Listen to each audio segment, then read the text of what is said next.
Bonjour, développement d'applications graphiques avec WPF. Donc, première démonstration, une application simple pour découvrir ce qu'est WPF.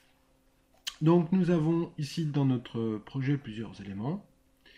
Donc, nos classes pour travailler, pour stocker les informations, nos tests unitaires qui ont validé la création de nos classes et notre application WPF. Une application WPF va se composer de l'ensemble des fenêtres qui vont venir s'afficher. Donc ici, nous n'avons qu'une seule fenêtre principale. Cette fenêtre va donc être décrite en XAML, qui est un langage proche de l'HTML en mêlant des contraintes XML avec des améliorations notables. Donc une fenêtre Windows, une fenêtre WPF va être composée de deux éléments, un fichier XAML et un fichier CS qui contiendra le code. Analysons le contenu du fichier XAML. Donc nous avons ici dans cette partie haute la représentation dite graphique de l'application et en dessous la représentation sous forme de code XAML. Donc nous allons réaliser quelques petites actions, quelques petites modifications de cette interface afin de répondre à un besoin simple qui est de pouvoir créer des armes, donc de gérer les armes de nos fameux Jedi. Donc la première chose, nous allons découvrir notre environnement de travail. Si je suis dans ma fenêtre XAML, je peux aller modifier le contenu de cette fenêtre en ajoutant des contrôles. Donc je vais rajouter un contrôle de type textblock qui va me permettre simplement de rentrer du texte. Donc ici, je vais rentrer mon texte, plusieurs possibilités. Donc soit on travaille avec le mode graphique, qui modifie donc directement la représentation XAML, puisqu'ici, si vous observez les modifications, vous voyez que le champ a changé de taille. Ou alors vous modifiez directement dans le code XAML, c'est la même chose. Ça, c'est la première façon de faire. Vous avez aussi la possibilité, lorsque vous avez sélectionné un objet, de visualiser ses propriétés. Donc ici, notre objet textblock n'a pas de nom, il n'a pas d'événement. Il a un ensemble de propriétés que l'on peut bien sûr modifier. Par exemple, on peut changer son brush, choisir un brush qui est défini dans le système. Donc on va prendre celui-ci, et là on peut varier les diverses couleurs. Voilà. Donc nous ne jouerons pas sur l'ergonomie d'une application, je laisse ça aux spécialistes que sont les designers. Donc ici, je ne vais pas changer grand chose, c'est simplement le titre qui m'intéresse. Donc ici, le texte, on va grossir un petit peu le texte. Voilà. Très bien. Je vais l'adapter en fonction de mes besoins. Voilà. Et je vais donc changer son contenu.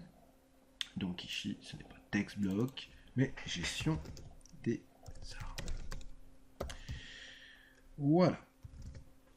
Donc je vais rajouter les éléments qui vont me permettre de saisir des informations relatives aux armes. En l'occurrence ici, il nous faudra simplement deux champs de type, deux objets de contrôle de type text block. Donc un text block ici. Hop. Donc ce text block là. Ensuite, nous allons ajouter une text box pour permettre de saisir de l'information. Voilà.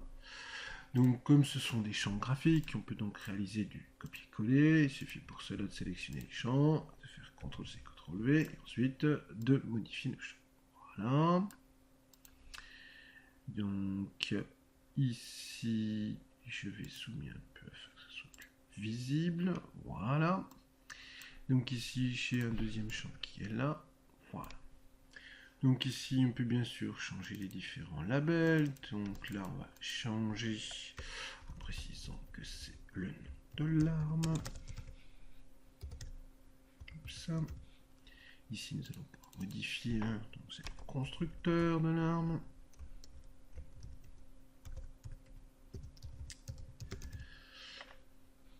Alors après, bien sûr, c'est une question de présentation et d'adaptation. Ce n'est pas l'objectif de ce module. Donc nous allons tout simplement faire ceci de manière pragmatique ou individuelle. Ici, nous avons deux textbox. Intéressons-nous un petit peu à ces textbox. Bien sûr, nous allons faire de la saisie de données. Pour ces saisies de données, il nous faut bien évidemment identifier ces différents champs. C'est pour cela qu'ici, nous avons la possibilité de rentrer leur nom. Donc ici, je vais mettre txt nom de l'arme. Et là, je vais changer aussi en précisant txt constructeur. Voilà, pour être plus clair, je précise arme.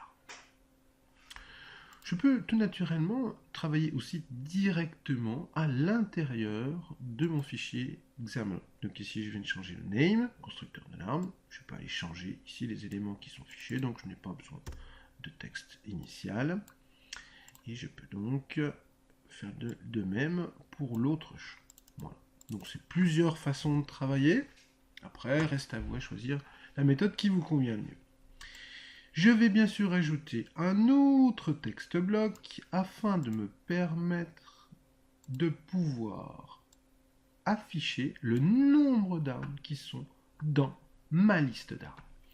Donc rajoutons un autre texte bloc. Et voilà. De la même manière, on pourrait changer, etc., etc. Je vous laisse jouer avec cette interface de gestion d'éléments. Simplement, nous allons lui mettre un nom afin de pouvoir le repérer tout à l'heure. Text.name. Et cette fois-ci, ce sera le nombre. Le nombre armes. Voilà. Il ne me reste plus qu'une chose en termes de représentation graphique, c'est avoir un bouton qui me permet d'enregistrer cette nouvelle arme. Donc rajoutons un bouton.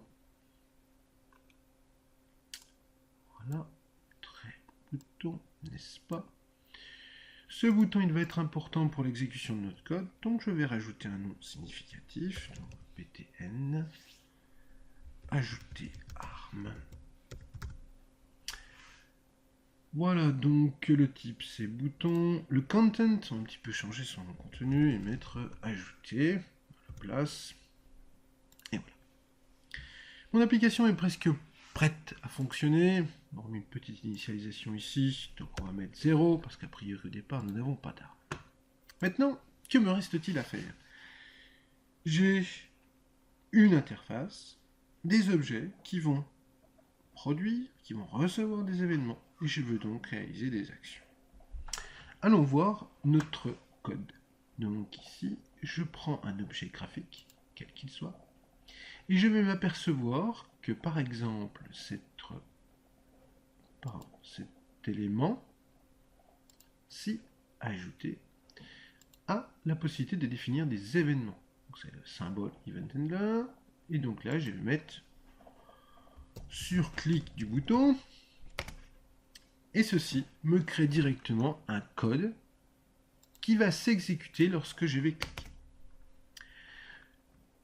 Comme nous allons gérer une liste d'armes, quelle est la première chose à faire? Donc l'étape 0 va consister à définir ce que nous allons gérer. Ici, nous allons gérer une liste d'armes. Donc cette liste d'armes, on va l'appeler tout simplement les armes. Maintenant, que se passe-t-il quand je lance l'application? Eh bien, quand je lance l'application, il va se produire un événement Windows Loaded.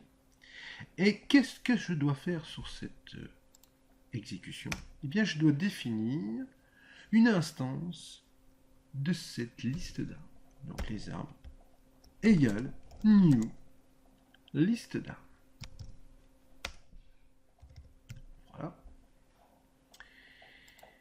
Alors une fois que ceci est défini, que va-t-il se passer lorsque nous allons cliquer sur le bouton?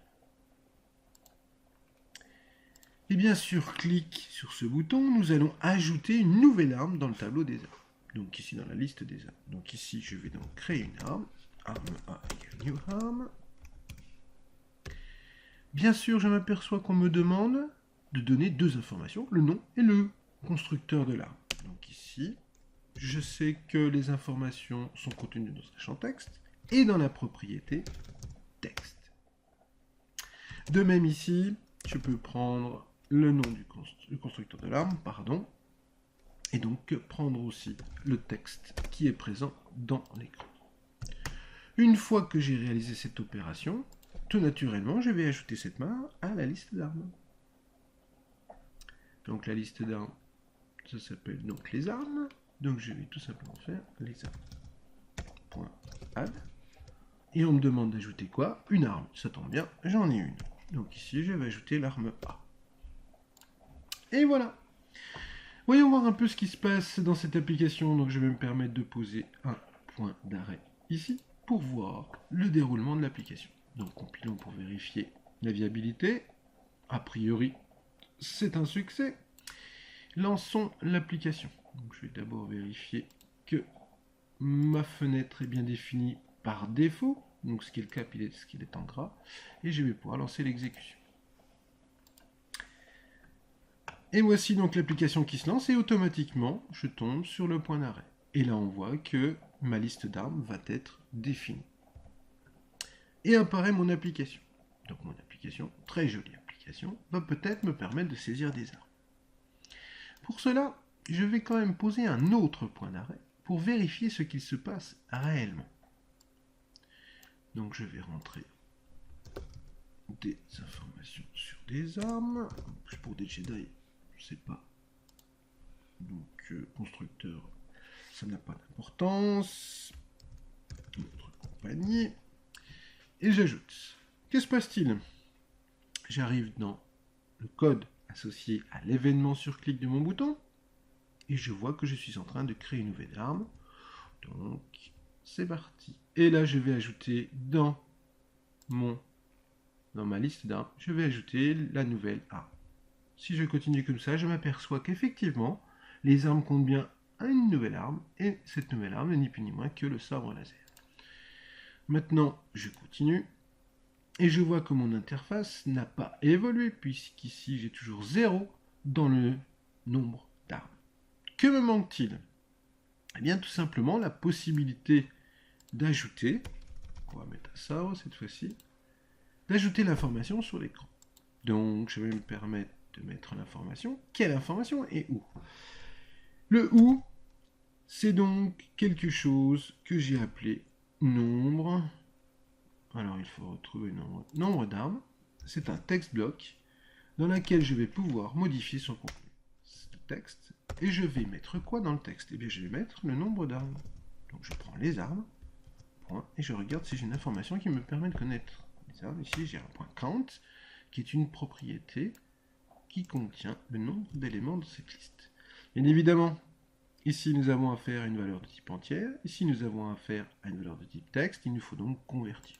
Plusieurs moyens pour cela, le plus simple est de demander à cette propriété si elle n'aurait pas une méthode qui lui permettrait de devenir une chaîne. Et voilà, ici plus d'erreur de compilation, je peux exécuter mon code, je m'aperçois que dans les armes, j'ai bien sûr maintenant 2 armes, et le count est là pour le prouver, et mon champ texte devrait être, avec chance, mis à jour. Et voilà pour cette démonstration sommaire de ce qu'est une application WPF. Les éléments à retenir sont donc que nous avons un fichier XAML qui contient le code XAML de la représentation graphique de notre fenêtre, un fichier un fichier CS qui contiendra les codes associés aux divers événements qui sont définis dans mon interface. En l'occurrence ici, si on retourne sur l'interface, on voit que l'événement loaded est défini sur la Windows. Le nom du code associé est Windows loaded. Donc on peut aller directement sur le code. Oups. Le voilà, Windows loaded. De la même manière, si je vais sur l'élément, le bouton qui m'intéressait, donc le bouton ajouter, je vais voir que cet événement est associé de surclic, et surclic me permet d'accéder au code du clic. Ah, en l'occurrence, c'est inversé, c'est pas un problème. Bien sûr, on peut visualiser tout ceci au travers d'une interface graphique faite pour ceci.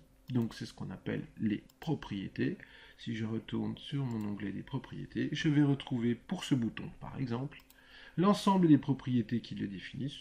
Je peux tout naturellement, bien sûr, changer les valeurs de ces propriétés pour faire un peu de design.